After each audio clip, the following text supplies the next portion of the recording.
पणजेन काम सबस्टँडर्ड जाल्ल्या बट पणजेन काम जायना आतां पणजेन काम कंप्लीट जावन दी मागीर हांव उलयतलो पूण ते फुटपाथ हे जालेलें आहा बांगणी प्लांट ना what is upon three parties whoever has come basically they have been finalized as far as the तुजें हें आहा तें advertisement हें जावन the final so now basically they will go and look at their plants wherever their plant is and to take a note of that and then after it will be finalized. It will be finalized.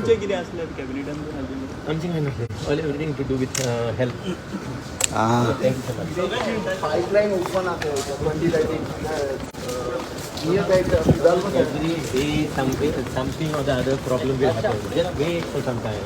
Why you all are simply basically people are screaming, sir. Don't worry, which people are screaming? The people who are today they had took the press conference. Some 2-3 citizens of Panaji took the press conference. Some citizens of Panaji. I'm not aware. I'm not. But just relax. Now the work is happening. That's what I said. No, I have not done anything there.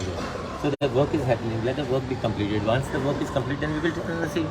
Now little patience is there. Now I think within and maybe another month's time is there.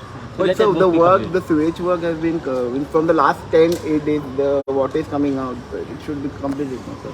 So that is the reason I'm saying no, because earlier things have basically collapsed. So we need to basically replace those things. See, nothing. All these things have been pending for the past 25 years. Now you should have asked someone before that. You understand? No. Yes, of building all those bridges and all those things. The most important thing is I am more worried about my constituency than anything else.